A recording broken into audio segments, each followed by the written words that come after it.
Mayang hapon, Negros. Ini ang Digicast Negros X. Ang nagapanguna nga napulo ka mga balita sa isla sa Negros ang amo ni gadunong sa inyo.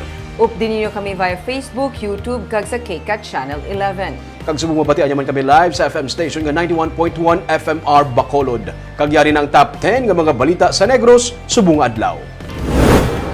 The truth hurts. Sabat ni Bacolod Mayor-elect Albi Benitez sa ginsiling ni Mayor Villardia nga misteryoso kag hindi mapatihan ang resulta sa pinili ay Congresswoman Mercedes Alvarez nagpanginwala nga sila sa likod sa barangay Kagawad nga nagpierde sa kay kabangkalan Mayor Pedro Zayco. Isa ka babae nagaligar nga ginsulod ang ilabalay sa notorious nga rapist sa Sagay City. Iloy, ginpatay sang iya minor de edad nga anak kag nobyo sini bangod hindi pabor sa ila relasyon. Kag sa good vibes, 71 anyos ka lolo, nagbalik sa kahita iya nakita nga may unod nga malapit sa 10,000 pesos nga cash. Inatanan sa Digicast Negros X.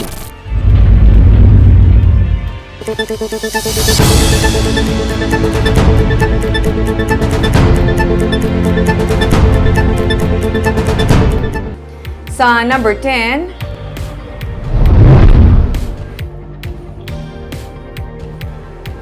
Re-elected Vice Governor Jeffrey Ferrer ginakabig nga kadalagan ang pagkampanya kay Presidential Candidate Ferdinand Marcos Jr.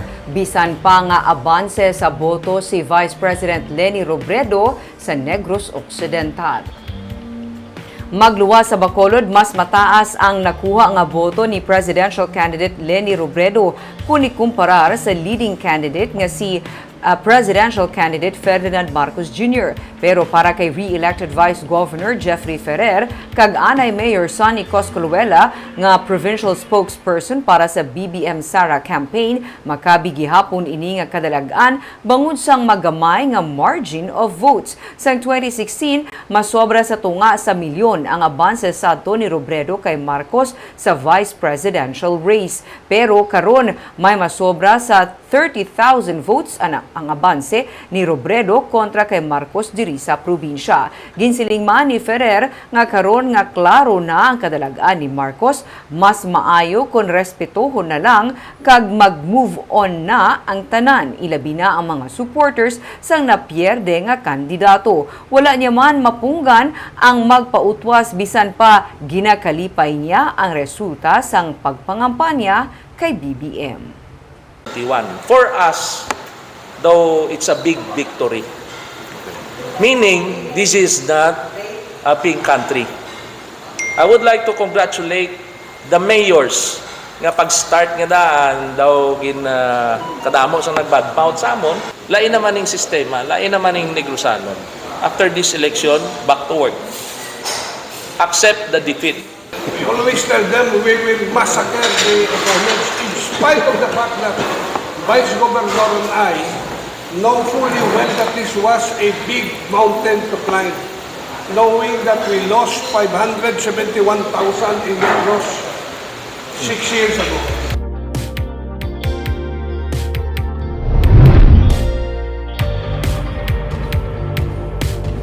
Sa number 9, mga vote counting machines ang ipangkuha nagikan sa mga canvassing areas kag ginbutang na balik sa mga warehouse.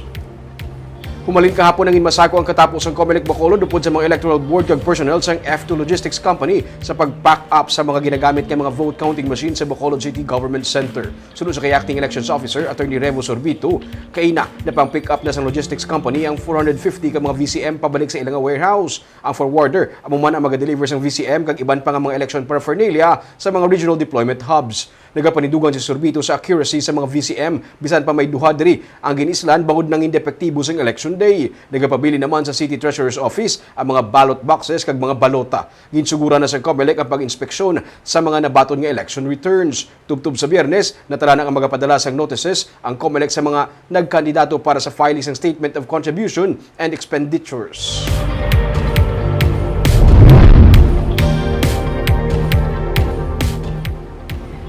Sa number 8, Bacolod Emergency Operations Center nagalaom nga magasaka pagidang kadamuon sa mga magapabakuna bisan pa may 160 ka mga medical personnel ang madula sa katapusan sang bulan. Napulo ka mga doktor nga nagaserbe sa Bacolod Emergency Operations Center ang magatapos na ang kontrata sa karon nga bulan sang Mayo. Dugang diri ang masobra 60 pa ka mga medical personnel, mga nurses kag mga isa ka gatos ka job order casual sa mga vaccination center kag temporary treatment and monitoring facility. Nagalaom si Dr. Edwin Miraflor Jr. ang OIC sa City Health Office nga magabalik ang kadamuon sa mga magapabakuna sa mga vaccination center karon nga natapos ng kampanya kag adlaw sang piniliay bisan mabuhinan sila sa mga personnel. Handa man si Miraflor nga mag-orient sa mangin panibag-o nga medical team nga italana sa panibag-o nga administrasyon nga sarang magserbe sa EOC agud mapabili ng hugot nga kampanya kontra COVID-19 sa syudad, ilabi na ang bahin sa vaccination program. Humalin sa nagsugod ang election campaign, halos wala man nagbiya sa 15% sa target population ang nakapa-booster dose. Sa number 7,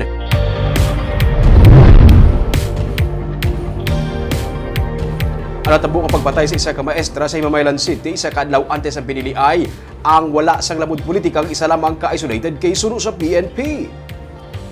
Wala lamod politika ang natabo ang pagpatay sa manunudlo nga si Mercy Miguel nga magaserbi kuntani nga election board support staff sa adlaw sang piniliay. Domingo sa gabi antes ang eleksyon, gintiro ini siya sang wala pa makilalaan nga suspect. Ginpangidog sang bayaw ni Miguel ang mga dalagko nga bato nga nagabalabag sa dalan sa barangay Karadyoan sa Himamaylan City. Sang hinali na lang nga may nagpalupok sang posil gikan sa kahilamunan kag naigo ang teacher sa kilid nga gitunaan sang iya kamatayon. Sunod sa hepe sa Himamaylan PNP nga si Lieutenant Colonel Reynante humukan, posible nga mistaken identity ang natabo bangod tuman kadulom sang lugar. Gani para sa PNP, isa lamang ini ka-isolated case kag wala sang kaangtanan sa piniliay.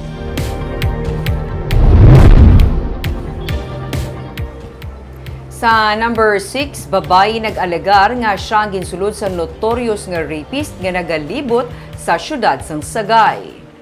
Ginpalabot sa social media sang netizen ang natabo nga pagsulod sang ginaalegar notorious nga rapist sa ila sini balay sang kagabi. Sanig sa iya panaysayo, nagsulod ang suspect sa ila balay pagi sa magamay nga bintana sa ila banyo kag iya ginsulod ang iya 14 anyos nga manghod sa ila sini nga kwarto. Sunod sa iya, may pusilang suspect kag iya hana nga painumon sang bulong ang iya manghod kag ginubahan sang shorts ang biktima apang nakadalagan ini kag nakapangayo sang bulig. Gilayo nakapalagyo ang ginaalagar rapist sunod sa nagpost. Iya man ginpahayag nga ikapito na ini nga insidente sa syudad sang Sagay. Subo nga bulan, gani iya ginapangayo ang bulig sang otoridad para matap na ini. Ginpahayag man ni Lieutenant Colonel Jonel Guadalupe, ang hepe sang Sagay PNP, nga ila na ginausisa ang ini nga report nga pagpanaka sang mga balay sang mga ginaaligar o kung sang ginaaligar notorious nga rapist. May video naman ang PNP suno kay Guadalupe sang suspect. Ila man ginahangkat ang publiko nga mag-report sa PNP kung may parehos nga insidente. Nagapadayon pa sa karon ang ilang nga investigasyon sa sini nga kaso.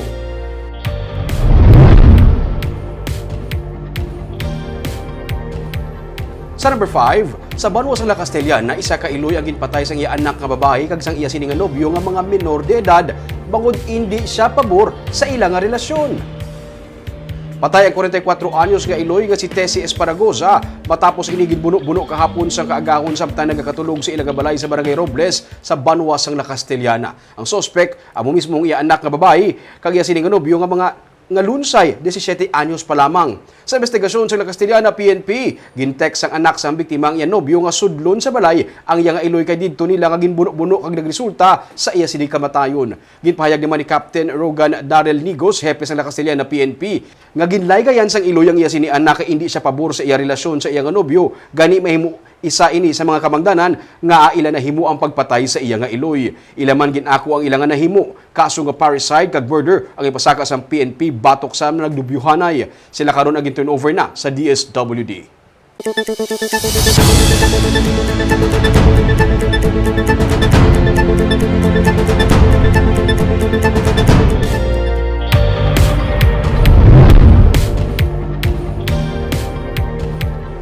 Sa number 4, Bayawan City Mayor Henry Teves ang ginproklamar na bilang governor-elect sa Negros Oriental. Apang incumbent Governor Roel Degamo ang nagpahayag nga siya man ang nagdaog sa piniliay. Ginproklamar na kagabi si Bayawan City Mayor Henry Teves bilang bag-o nga gobernador sang Negros Oriental matapos ini makakuha sang 301,319 votes. Kaupod ni Teves sa proclamation kagabi ang iya man utod nga si Congressman Arnie Teves nga na-re-elect man bilang 3rd District Representative sa Negros Oriental. Apang ginpahayag sang kampo ni incumbent Governor Roel Degamo nga temporaryo lang ang pagdaog ni Teves bangod si Degamo amo ang matuod-tuod nga nagdaog sa piniliay. Si Degamo nakakuha sang 281,773 nga boto pero natalana suno sa iya nga idugang ang boto nga nakuha sang nuisance candidate nga si Roel Degamo nga 49,953. Ginpahayag ni Governor Degamo nga siya amo ang matuod nga nagdaog sa eleksyon kag klaro nga sa iya dapat maisip ang boto nga nakuha sang nuisance candidate nga may parehos nga ngalan sa iya. Ginpahayag ni Degamo nga nagdesisyon na ang korte sa pag-disqualify sang nuisance candidate nga Degamo kag base sa ruling sang Supreme Court dapat ang boto makadto sa iya. Nag-file sa motion for reconsideration suno kay Degamo ang kampo sang gin-disqualify apang pending pa ini sa karon. Gani sila ang nag-file naman sang motion for early resolution agud ma-execute na ang desisyon sa COMELEC kag maproklamar na siya bilang matuod-tuod nga nagdaog nga gobernador sang Negros Oriental. Wala na separate case nga paghimuon.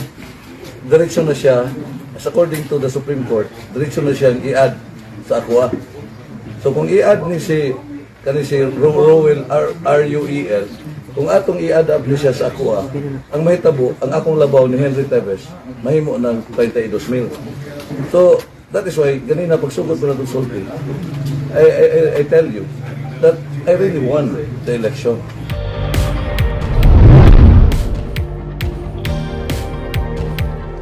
Sa number 3, nakumpleto na ang proklamasyon sa mga nagdinaog ng mga opisyal sa Negros Occidental.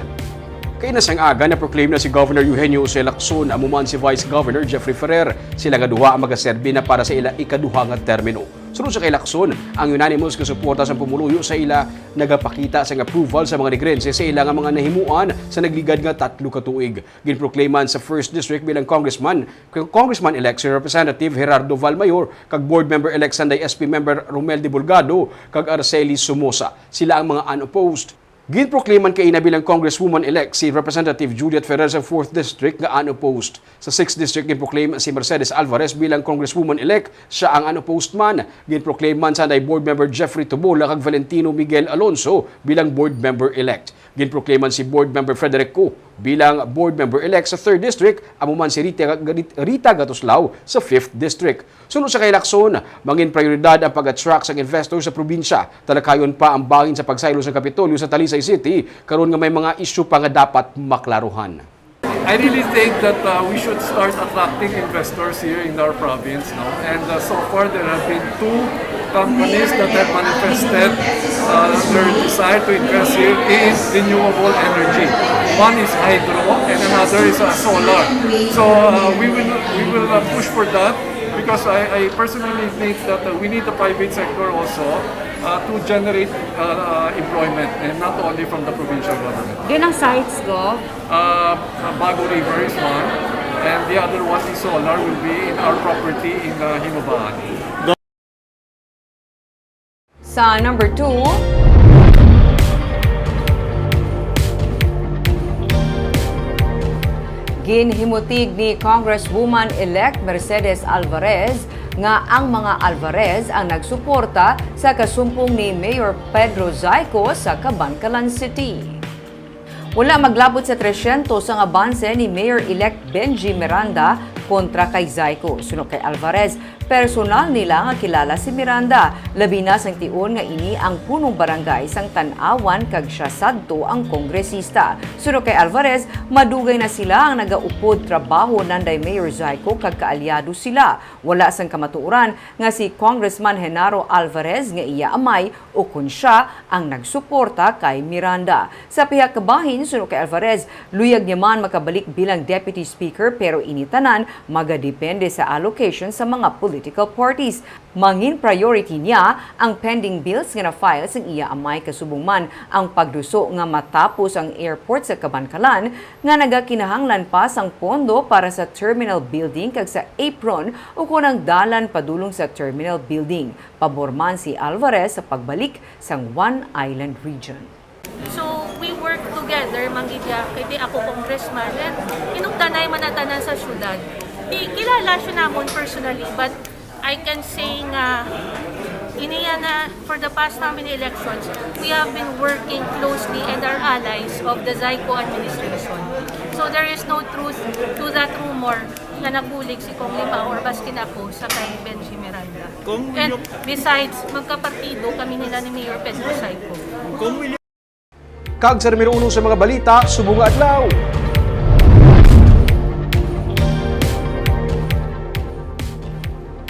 Misteryoso kag hindi mapatihan. Ini paglantaw ni Mayor Bing Leonardia sa nangin resulta sa piniliay sa Bacolod City. Pero para kay Mayor-elect Albi Benitez, masakit gid man ang kamatuoran. Yaring report ni Barbara Mijares.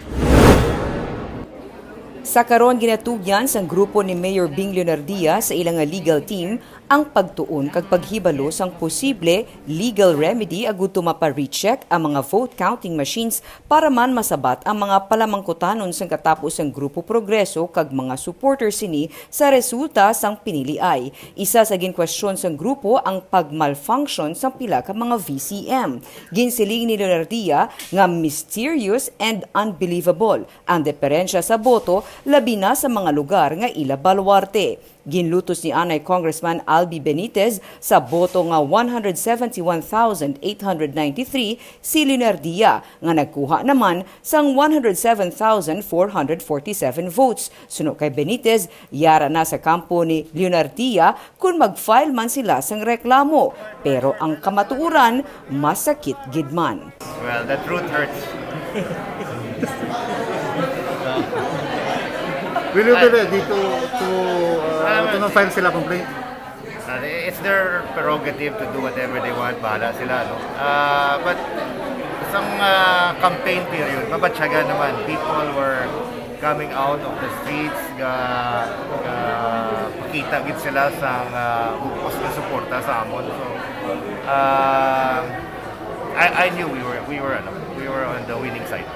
Suno kay Acting Provincial Election Supervisor Roberto Salazar, sara maka-file sang reklamo sa COMELEC ang bisan sino, pero yara na sa tagreklamo ang pagpamatuod sang anuman nila nga alegasyon. Those allegations, no, they have to prove that. He who alleges must prove. So wala kami amon sa we stand by the results of the elections. We have been doing this for 10, 13, 16, 95, 5 elections. Nagtambong si Benitez sa proclamation nanday Governor Eugenio Jose Lacson kag Vice Governor Jeffrey Ferrer kaina sang aga. Suno sa duha ka matag-as nga opisyal sang probinsya, ginapaabot nila ang mas masulhay kag mas hirupay nga koordinasyon sa Negros Occidental kag Bacolod City. We expect more synergy, no? I think under Mayor-elect Albi Benitez, we can expect that the provincial government will always be invited, no? In their programs and maybe in most of their meetings, no? So we're really excited and looking forward to it. Mayor Albi is our ally. So there will be a big cooperation between the province and the Bacolod City. Harmonious relationship. Yes, of course. Magapahuway lamang sa makadali si Benitez kag gilayon siya nga magporma sang transition team agud tusuno sa iya masugda na gilayon ang pagtrabaho kag ipaiway na ang politika.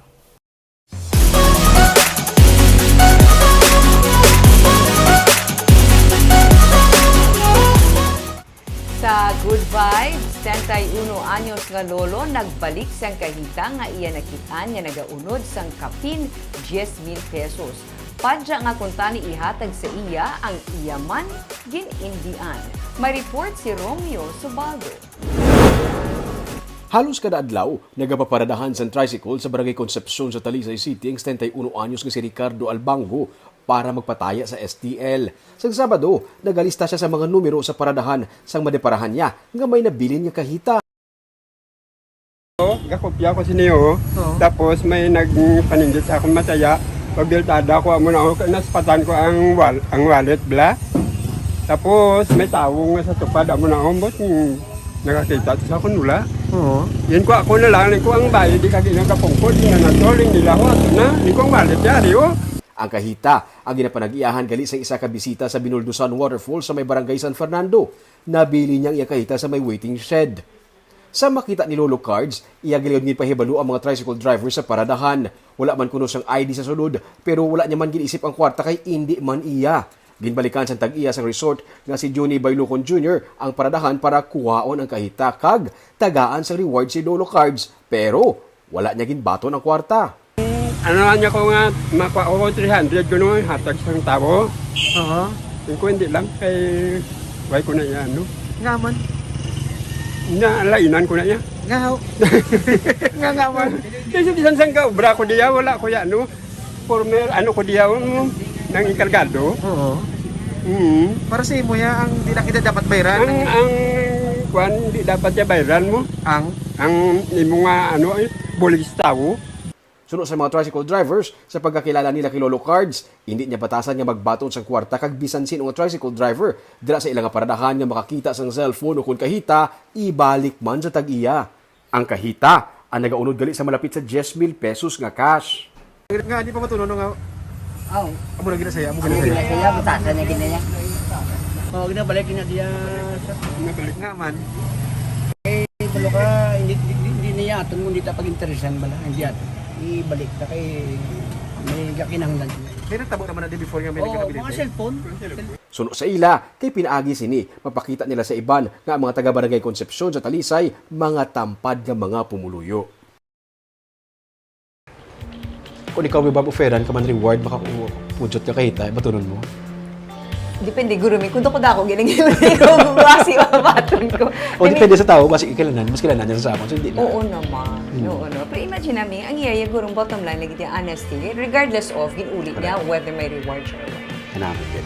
Kagabi itong mga balita sa Negros subong nga adlaw. Kay man sa panahon karon importante nga may ihibalo ka sa nagakatabo sa imo nga palibot. Pero dapat balanse kag eksakto ang mga impormasyon. Padahan kami nga magapangalagad sa Negrosanon. Ako si Barbara Mijares. Tubtub sa buwas, ako naman si Romeo Subaldo, mayong hapon.